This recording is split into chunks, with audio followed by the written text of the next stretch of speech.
엄마, 여기서 잠깐만 내려. 금방 올게. 그 한마디에 나는 차 문을 열었습니다. 그리고 그게 내 인생에서 마지막으로 믿어본 거짓말이었습니다. 눈발이 얼굴을 찌르듯 때리고 있었습니다. 손바닥만 한 눈송이들이 가로등 불빛에 반사돼 흩날리고 있었지요. 요양원 앞 비탈길, 검은색 세단이 서서히 멈춰 섰습니다. 아들은 시동을 끄지도 않았습니다. 히터 바람은 차 안에서만 따뜻하게 돌고 있었고 나는 얇은 점퍼 차림으로 문 밖에 서 있었습니다. 엄마, 수속만 밟고 올게. 여기서 딱 5분만 있어. 아들의 눈은 내 얼굴이 아니라 룸미러 너머 자기 얼굴만 보고 있었습니다. 조수석에 앉아있던 여동생은 사이드 미러로 나를 힐끗 보더니 입꼬리를 아주 살짝 올렸습니다. 그 미소가 나를 버리기로 이미 결정한 사람의 얼굴이라는 걸 나는 그때 알았습니다. 트렁크에서 낡은 보따리 하나가 툭 하고 떨어졌습니다. 내 평생이 들어있던 보따리였습니다. 차 문이 닫혔고 브레이크 등이 붉게 켜졌습니다. 그리고 그 차는 뒤도 돌아보지 않고 천천히 눈밭 아래로 미끄러지듯 내려가 버렸습니다. 나는 소리도 내지 못하고 그 자리에 서 있었습니다. 입술은 굳어 있었고 눈물은 얼어붙은 것처럼 나오지 않았습니다. 그 순간 나는 알았습니다. 아들이 나를 버린 게 아니라 내 이름과 내 인생을 함께 버렸다는 걸. 하지만 그들은 모릅니다. 이 눈밭에 남겨진 이 노파가 그날부터 끝난 사람이 아니라 시작된 사람이 되었다는 걸 말입니다. 이건 나를 버린 가족을 지옥으로 돌려보내기 위한 내 인생 가장 조용한 전쟁의 시작이었습니다. 사연을 시작하기 전에 구독과 좋아요, 그리고 지금 어디서 시청 중인지 댓글로 알려주시면 여러분의 하루에도 건강과 행운이 깃들길 바랍니다. 제 이름은 박선영입니다. 올해 73이고요. 평생 인쇄소 하나 붙들고 살아온 사람입니다. 신문 인쇄하고 전단지 찍고 명함 뽑아주면서 먹고 살고 자식 키우고 집 한 채 마련한 그저 그런 평범한 엄마였습니다. 그런데요. 지금 저는 한겨울 새벽 눈보라 속에서 요양원 입구에 혼자 버려져 있었습니다. 시계가 새벽 3시 42분을 가리키고 있던 날이었어요. 처음엔 눈이 조금 흩날리더니 금세 바람을 타고 얼굴을 때릴 만큼 굵어졌습니다. 주차장은 텅 비어 있었고 간판 불빛만 윙윙거리며 흔들리고 있었죠. 저는 휠체어에 앉아 있었습니다. 몸에는 얇은 병원복 하나뿐이었고 발에는 양말도 신겨주지 않았습니다. 누가 봐도 오래 버티지 못하겠다 싶은 모습이었을 겁니다. 그리고 제 앞에는 아들의 차가 떠나간 자리만 남아 있었습니다. 뒤도 돌아보지 않고 차 문을 닫고 눈길을 가르며 사라진 제 아들 준호의 차 말입니다. 그 아이는 어머니, 여기서 잠깐만 계세요. 라고 말했습니다. 정말 그 말 한마디만 남기고 그대로 가버렸습니다. 그때 제 심장은 천천히 아주 또렷하게 뛰고 있었습니다. 하나, 둘, 셋. 저는 그 심장 소리를 세고 있었습니다. 왜냐하면 이미 알고 있었거든요. 이 아이가 돌아오지 않을 거라는 걸요. 제가 평생 벌어모은 돈이 얼마나 되는지도 알고 있었고, 제 이름으로 된 건물이 어디에 있는지도 알고 있었고, 제가 이제 짐이 되어버렸다는 것도 이미 알고 있었습니다. 석 달 전부터 제 밥에서는 이상한 쓴맛이 나기 시작했습니다. 미역국, 된장국, 심지어 물에서도요. 몸이 자꾸 무거워지고 기억이 흐려지는 것 같다는 말을 하자 아들은 걱정스러운 얼굴로 병원에 데려갔고 의사는 치매 초기라는 진단을 내렸습니다. 그 진단서가 돈으로 만들어진 종이라는 걸 그때 저는 이미 알고 있었습니다. 눈은 점점 더 굵어지고 있었고 제 손등에는 평생 일하면서 생긴 잉크 자국이 그대로 남아 있었습니다. 그 손으로 아들 학비를 냈고, 그 손으로 전세 보증을 서줬고, 그 손으로 사업빚도 막아줬습니다. 그리고 지금 그 손으로 휠체어 팔걸이를 꼭 붙잡고 눈 속에 버려진 채 앉아 있었던 겁니다. 멀지 않은 곳에서 경비 아저씨가 저를 발견하고 달려왔습니다. 할머니, 보호자는요? 그 물음에 저는 고개를 떨구며 금방 오신대요. 라고 대답했습니다. 거짓말이었습니다. 하지만 그 말이 입 밖으로 나올 때 가슴이 찢어지는 것처럼 아팠습니다. 자식한테 버림받은 엄마의 거짓말은 이렇게 쓰디쓴 맛이 난다는 걸 그날 처음 알았습니다. 경비 아저씨가 담요를 덮어주고 따뜻한 로비 안으로 저를 밀어주었습니다. 그 순간 저는 마음속으로 조용히 되뇌었습니다. 지금부터 시작이다. 아무도 모르게 제 손바닥 안에는 작은 녹음기가 숨겨져 있었습니다. 그 안에는 아들이 한 말, 동생이 나눈 대화, 돈 이야기, 요양원 이야기, 모든 게 차곡차곡 담기고 있었습니다. 저는 정신이 흐려진 노인이 아닙니다. 기억을 잃어버린 할머니도 아닙니다. 저는 기다리고 있는 사람입니다. 이제 제가 왜 이런 일을 당하게 되었는지, 그리고 제 가족들이 어떤 얼굴로 제 등을 돌렸는지 하나씩 천천히 말씀드리려고 합니다. 그날 밤 요양원 침대에 누워 천장을 바라보면서 저는 다시 한번 마음속으로 되뇌었습니다. 이 모든 일은 갑자기 시작된 게 아니라는 걸요. 눈 속에 버려진 그 새벽은 결과였고, 진짜 시작은 훨씬 전 아주 사소해 보였던 한 그릇의 국에서부터였습니다. 지금으로부터 정확히 3달 전 늦가을의 끝자락이었어요. 해는 일찍 떨어지고 바람에는 겨울 냄새가 섞이기 시작하던 어느 화요일 오후였습니다. 저는 거실 소파에 앉아 오래된 사진첩을 넘기고 있었어요. 젊은 시절 남편과 찍은 사진, 아들이 초등학교에 들어가던 날, 인쇄소 개업식 때 직원들과 찍은 사진들. 그때만 해도 내가 이런 날을 맞게 될 거라고는 꿈에도 생각 못했지요. 그때 초인종이 울렸습니다.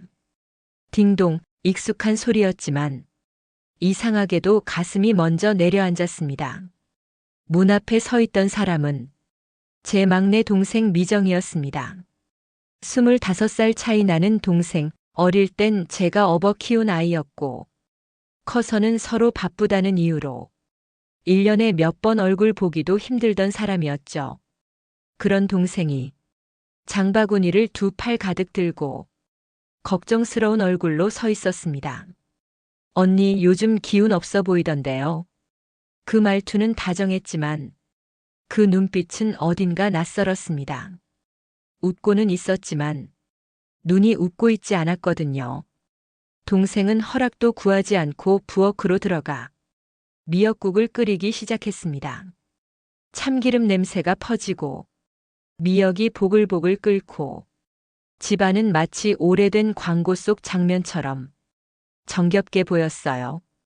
그런데 저는 그 정겨움 속에서 설명할 수 없는 불편함을 느끼고 있었습니다. 이 아이가 왜 갑자기 이렇게 살갑게 굴까? 이 아이가 왜 하필 지금 나를 찾아왔을까? 국이 완성되어 제 앞에 그릇이 놓였습니다. 남편이 결혼 기념일에 사준 항문이 그릇이었어요. 동생은 웃으며 말했습니다. 언니, 기운 차려야죠. 숟가락을 들어 한 입을 먹었을 때 저는 바로 느꼈습니다. 이건 미역국이 아니었습니다. 상한 것도 아니고 싱거운 것도 아닌 설명하기 힘든 쓴맛이 혀끝에서부터 서서히 퍼지고 있었습니다. 저는 평생 미역국을 끓여온 사람입니다. 남편 생일에도, 아들 시험 전날에도, 아무 일 없는 아침에도 미역국을 끓였던 사람입니다. 이 맛은 아니었어요.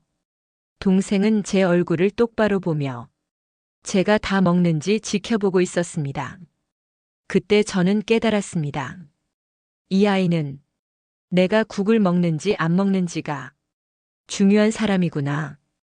그날 밤부터 제 머리는 이상해지기 시작했습니다. 물에 잠긴 솜처럼 생각이 느려졌고 방에 들어가서는 왜 들어왔는지 잊어버리고 전화번호를 누르려다 손이 멈추곤 했습니다. 그리고 다음 날 아들 준호가 왔습니다. 손을 꼭 잡고 부드러운 목소리로 말했습니다. 어머니, 나이 들면 다 그래요. 그 말이 왜 그렇게 차갑게 들렸는지 그땐 몰랐습니다. 저는 제 머리를 믿었습니다.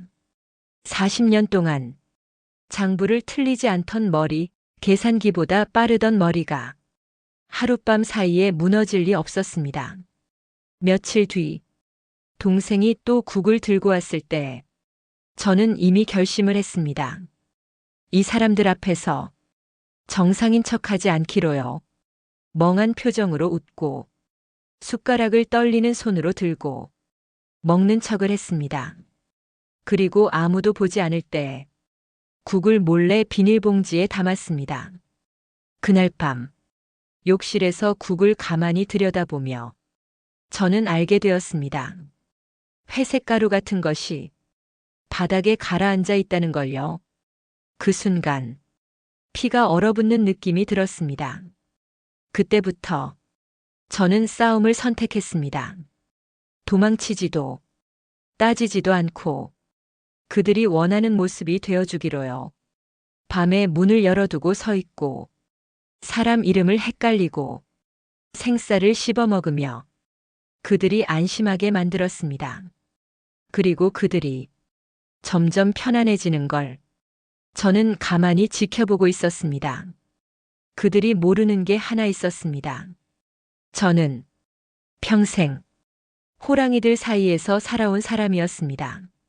절대 누구의 먹잇감이었던 적이 없습니다. 그리고 이때부터 진짜 이야기는 천천히 깊어지기 시작했습니다. 그날 이후로 나는 더 이상 나 자신으로 살지 않기로 했습니다. 내가 누군지 잊어버린 사람처럼, 내가 나를 포기한 사람처럼 조용히, 아주 조용히 무너지는 노인이 되기로 마음먹었습니다.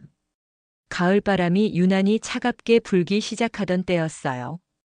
은행 앞 은행나무 잎이 노랗게 물들고 아침마다 창문 틈으로 들어오는 공기가 뼛속까지 서늘해지던 그 계절에 나는 내 인생에서 가장 무서운 연기를 시작하고 있었습니다.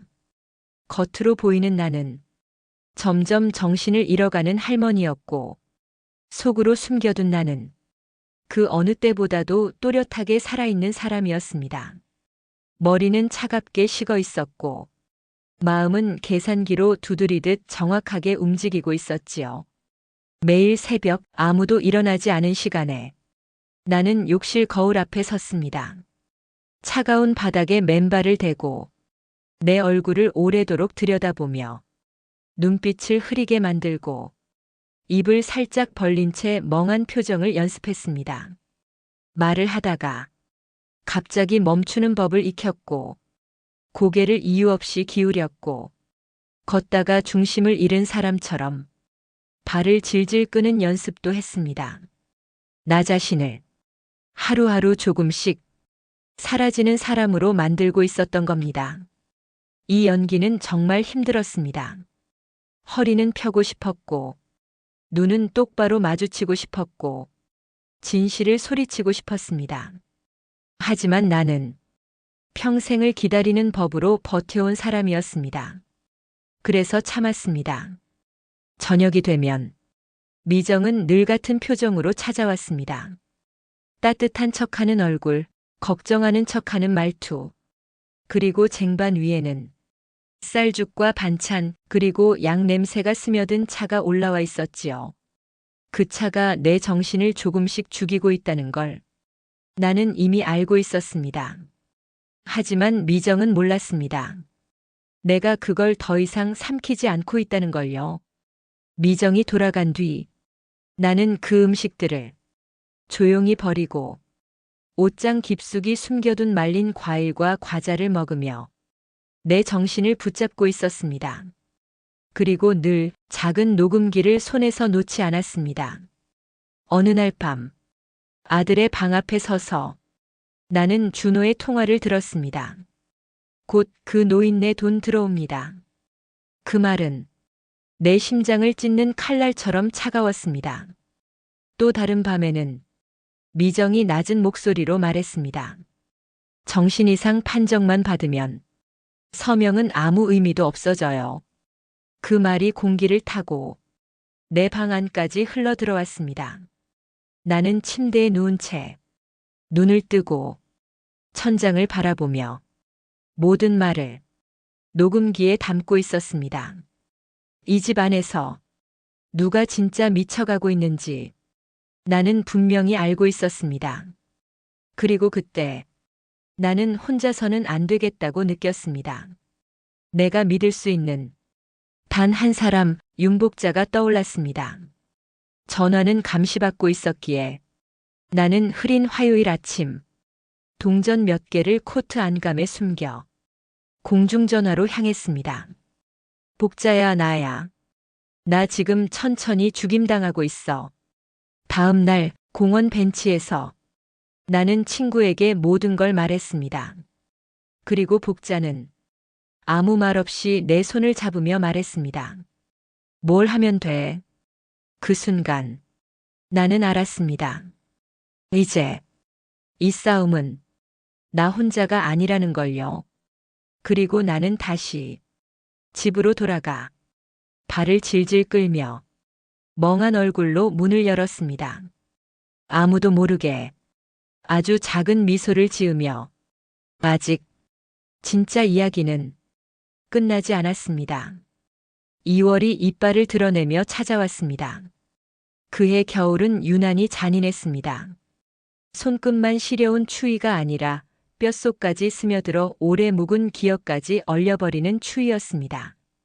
새벽마다 수도관이 터졌고 아파트 복도에는 누군가의 난로 연기가 희미하게 떠다녔습니다.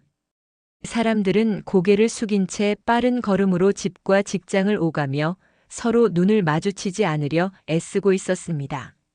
하지만 그 차가운 계절보다 더 차갑게 얼어붙은 공간이 있었습니다. 바로 선영 할머니의 집 안이었습니다. 집 안에서는 다른 종류의 바람이 불고 있었습니다. 준호의 발걸음이 거실과 복도를 끊임없이 오가며 마룻바닥을 긁고 있었고 전화벨이 울릴 때마다 공기가 조금씩 더 팽팽해졌습니다. 준호의 목소리는 날이 갈수록 얇아지고 있었습니다. 누군가에게 애원하다가 곧바로 짜증과 분노로 바뀌고 다시 두려움으로 내려앉았습니다. 예전에는 항상 여유롭고 자신감 넘치던 아들이었지만 지금의 그는 몰린 짐승처럼 숨이 가쁘고 눈빛이 날카로워져 있었습니다. 이 집의 벽은 얇았습니다. 80년대에 급하게 지은 집이라 방음이라는 개념이 거의 없었습니다. 40년 동안 그것은 그저 작은 불편함이었고 이웃의 텔레비전 소리가 들리는 정도로만 여겨졌습니다. 하지만 지금 그 얇은 벽은 선영 할머니에게 가장 값진 재산이 되고 있었습니다. 밤마다 흘러나오는 준호와 미정의 낮은 목소리, 숨죽여 나누는 전화통화, 문을 닫고서도 완전히 막히지 않는 그들의 비밀은 그대로 할머니의 귀로 흘러들어왔습니다. 그리고 언제나처럼 그 모든 말은 작은 녹음기 안에 고스란히 쌓여가고 있었습니다. 선영 할머니는 사채업자들의 이름까지 외우고 있었습니다. 강 사장, 윤 이사, 그리고 늘 이름 없이 불리는 수금 담당자. 그들은 겉으로는 강남에서 금융 컨설팅을 하는 회사 직원들이었지만 실상은 법의 그늘에서 사람들의 숨통을 조여오는 사람들이었습니다. 매달 15%씩 불어나는 이자는 복리로 쌓여 작은 빚도 감당할 수 없는 괴물로 만들어주고 있었습니다. 준호가 빌린 돈은 7억 원이었습니다. 벽 너머로 그 숫자를 들었을 때 선영 할머니는 순간 숨이 막혀 손에 쥔 찻잔을 떨어뜨릴 뻔했습니다. 평생 허리 휘도록 일하며 모은 돈의 2배가 넘는 금액이었습니다. 그 돈은 부동산 개발이라는 달콤한 말에 속아 사라졌고 이제는 상어 같은 사람들이 그 주변을 맴돌고 있었습니다. 어느 날 밤 준호의 통화에서 더 이상 감추지 못한 공포가 새어나왔습니다. 이달 말까지 돈을 내놓으라는 통보였습니다. 그렇지 않으면 다른 방법으로 받아내겠다는 말이었죠. 선영 할머니는 그 말이 무엇을 의미하는지 너무나 잘 알고 있었습니다. 전쟁 직후에 혼란스러운 동네에서 자라며 빚 때문에 집을 잃고 몸까지 잃는 사람들을 수없이 보았기 때문입니다. 그날 밤 준호는 벽 너머에서 분명히 말했습니다. 어머니의 건물만 넘기면 모든 게 해결된다고 이제 거의 준비가 끝나가고 있다고 말이죠. 그 목소리는 이미 누군가를 희생시키기로 마음먹은 사람의 것이었습니다. 선영 할머니는 마음속으로 날짜를 새겼습니다. 3주 그들이 정해놓은 마감까지 남은 시간. 전쟁터의 장군처럼 머릿속에서 조용히 카운트다운이 시작되고 있었습니다. 한편 미정은 자기 방식대로 준비를 하고 있었습니다. 어느 날 최 원장이라는 남자를 데리고 집에 들어왔습니다. 노인성 질환 전문이라며 점잖게 웃는 얼굴이었지만 선영 할머니는 한눈에 그 웃음이 차갑다는 걸 느꼈습니다. 거실에서 이루어진 간단한 검사에서 할머니는 일부러 모든 질문에 틀린 대답을 했습니다. 지금이 몇 년인지도 여기가 어딘지도 모르는 척했습니다. 혼란스러운 눈빛과 떨리는 손으로 사과를 하면서도 주머니 속 녹음기는 그 남자의 말과 진단을 빠짐없이 담고 있었습니다. 며칠 전 도서관에서 알아낸 그의 과거가 머릿속을 스쳐갔습니다. 그는 이미 면허를 박탈당한 의사였고 돈만 주면 원하는 진단서를 써주는 사람이었습니다.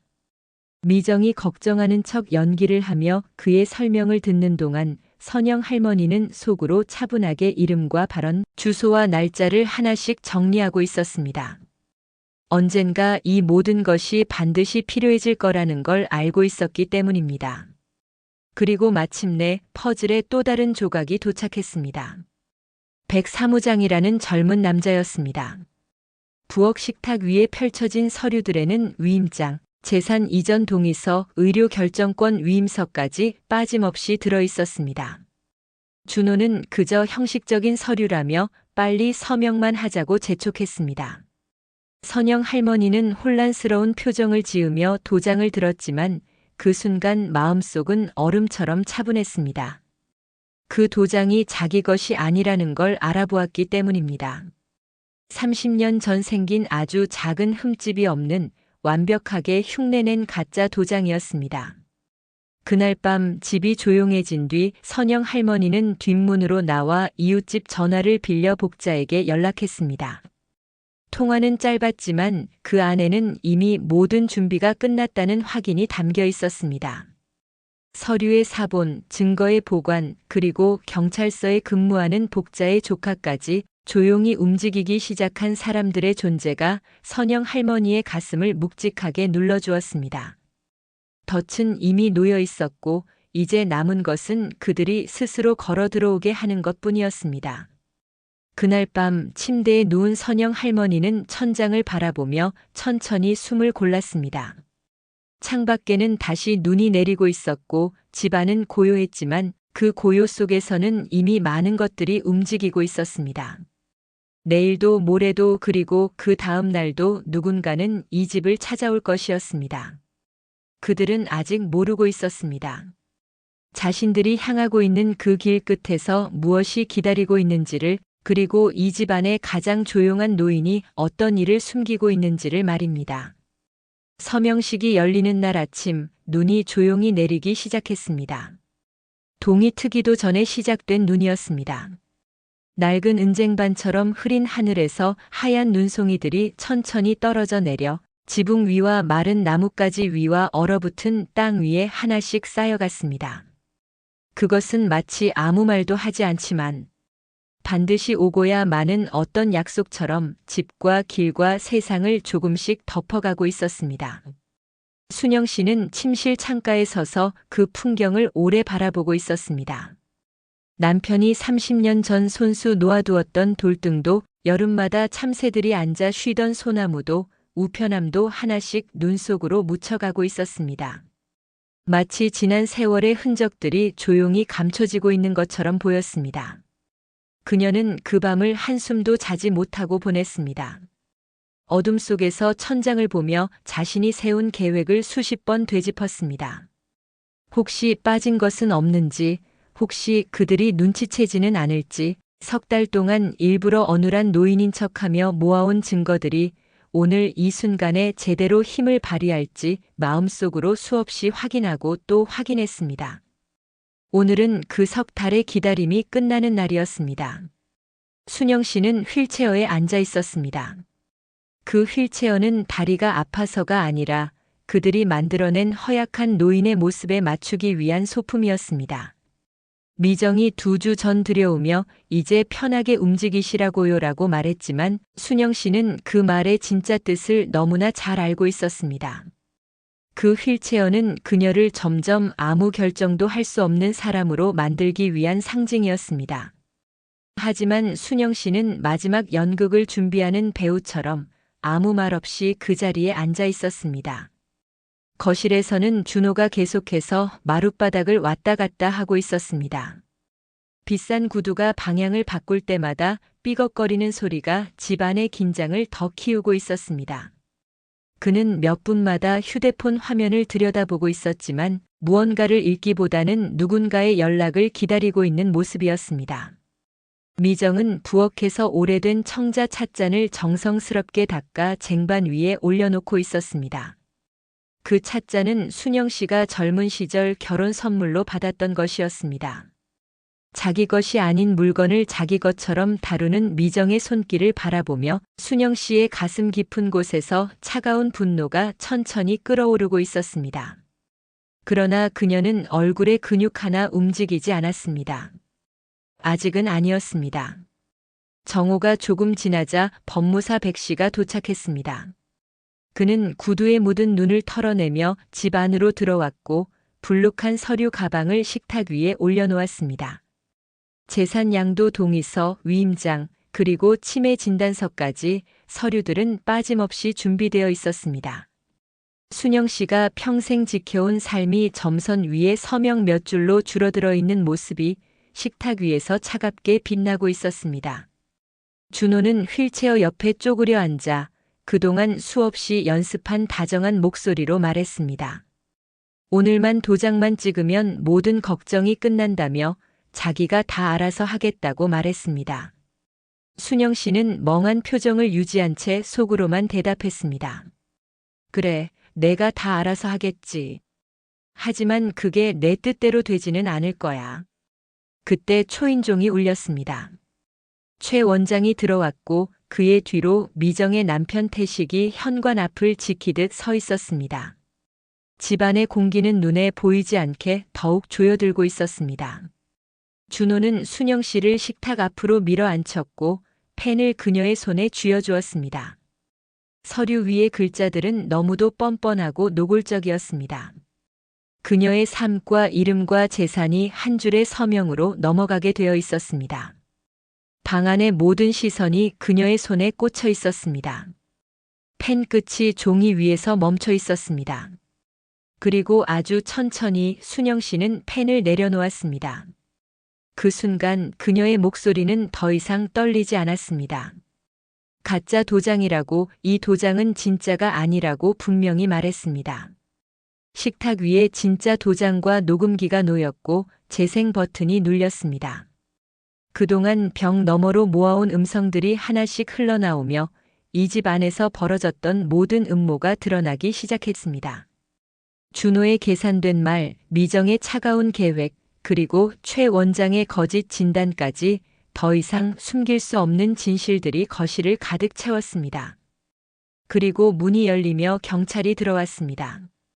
차가운 제복 위에 눈송이가 얹혀 있었고 그 뒤에는 사채업자들이 서 있었습니다. 모든 시선이 순영 씨가 아닌 이제는 자신들의 운명을 마주한 사람들에게 쏠리고 있었습니다. 준호는 무너져 내리듯 무릎을 꿇고 애원했지만 순영 씨는 오래도록 바라본 뒤 조용히 말했습니다. 눈 오던 그날 자신을 요양원에 버려두고 돌아보지 않고 떠난 순간부터 그는 더 이상 아들이 아니라고. 그의 손에는 수갑이 채워지고 집안은 다시 소란스러워졌습니다. 하지만 순영 씨는 창가로 휠체어를 돌려 눈 내리는 정원을 바라보고 있었습니다. 창밖에는 복자가 서서 작게 손을 흔들고 있었습니다. 오래 기다린 사람들이 마침내 약속의 끝에 도착했음을 말없이 알려주듯이 말입니다. 집 안에서는 여전히 여러 소리가 오가고 있었고 전화와 서류와 경찰의 발걸음 소리가 뒤섞여 있었습니다. 그리고 그 소란 속에서 순영 씨의 머릿속에는 이미 다음 장면들이 천천히 떠오르고 있었습니다. 이제 끝이 아니라 이제부터가 진짜 이야기의 시작이라는 것을, 이 집에 다시 어떤 사람들이 들어오게 될지, 그리고 이 겨울이 지나고 나면 무엇이 달라질지를 그녀는 아직 아무에게도 말하지 않은 채 조용히 준비하고 있었습니다. 법정 문이 닫힌 지 석 달이 흘렀습니다. 그동안 순영 씨의 하루는 마치 폭풍이 지나간 뒤의 바다처럼 겉보기에는 고요했지만 그 속에서는 아직도 잔물결이 끊임없이 일고 있었어요. 서류를 정리하다가도 문득 손이 멈추고 밥을 먹다가도 이유 없이 젓가락을 내려놓는 순간들이 찾아왔습니다. 몸은 집 안에 있었지만 마음은 아직도 차가운 새벽의 요양원 앞에 머물러 있는 듯 했지요. 하지만 계절은 그런 마음을 기다려주지 않고 어느새 벚꽃을 피워 올렸고 분홍빛 꽃잎들은 순영 씨의 창문 앞까지 날아와 조용히 내려앉고 있었습니다. 그날 아침 순영 씨는 오랜만에 인쇄소 유리문 앞에 서서 따뜻한 보리차를 두 손으로 감싸 쥐고 있었어요. 유리 너머로 보이는 세상은 마치 오래된 그림 엽서처럼 부드러운 빛으로 번지고 있었고 꽃잎들은 눈처럼 흩날리며 사람들의 어깨와 머리 위에 내려앉고 있었지만 바쁘게 지나가는 사람들은 그 풍경을 미처 바라보지 못한 채 발걸음을 재촉하고 있었죠. 순영 씨는 그 모습을 바라보며 자신이 살아있다는 사실 하나만으로도 얼마나 많은 풍경을 놓치고 살았는지를 처음으로 깨닫고 있었습니다. 뒤편에서 들려오는 인쇄기의 덜컹거림은 여전히 그녀의 심장 박동처럼 규칙적이었고 잉크와 종이가 섞인 냄새는 오래된 이불처럼 포근하게 폐 속으로 스며들고 있었어요. 그 냄새는 돈 냄새도 아니고 성공의 냄새도 아니었지만 순영 씨에게는 그 어떤 향수보다도 마음을 편안하게 만들어주는 냄새였습니다. 이 인쇄소는 그녀의 젊음이었고 그녀의 분노였고 그녀의 희망이었고 무엇보다 그녀가 아직도 쓰러지지 않았다는 가장 확실한 증거였지요. 재판은 많은 사람들의 예상을 깨고 빠르게 끝났습니다. 준호는 노인 학대와 사기, 공모 혐의로 8년형을 선고받았고 미정은 공범으로 5년형을 받았으며 최 원장은 면허를 박탈당하고 법정에 서게 되었습니다. 순영 씨는 그 모든 과정을 담담하게 지켜보았어요. 울지도 소리를 지르지도 않았습니다. 오히려 마음속에서 무언가가 천천히 식어가는 느낌이 들었지요. 분노가 사라진 자리에 남은 것은 깊고 넓은 허무였습니다. 아들을 향한 사랑이 머물던 자리는 텅 비어 있었고 그곳에는 오래된 기억과 답할 수 없는 질문들만이 남아 있었습니다. 법정의 소란이 끝나고 기자들이 떠난 뒤의 고요한 시간은 오히려 더 힘들었어요.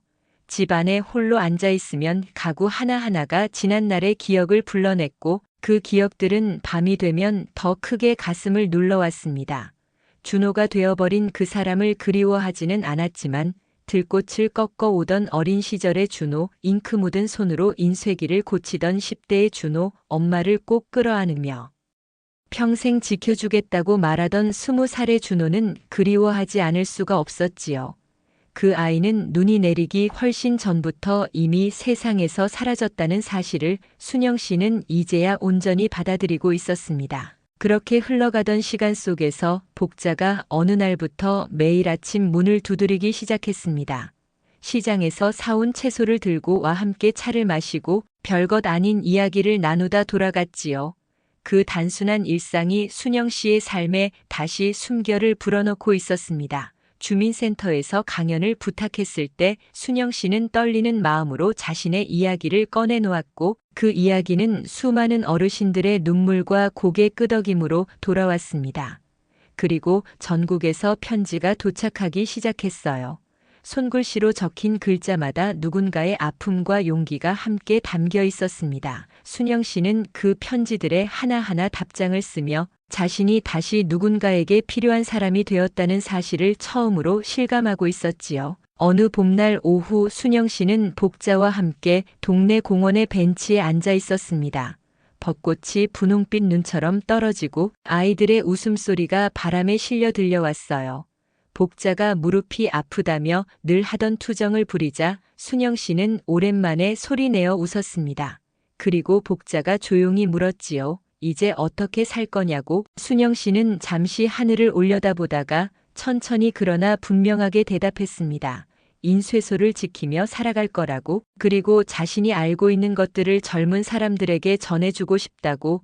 무엇보다도 이제는 누구의 허락도 누구의 눈치도 보지 않고 자기 이름으로 살겠다고 말했습니다. 그 순간 벚꽃 한 송이가 그녀의 무릎 위에 내려앉았고 순영 씨는 조용히 그 꽃잎을 바라보며 마음속으로 다짐했습니다.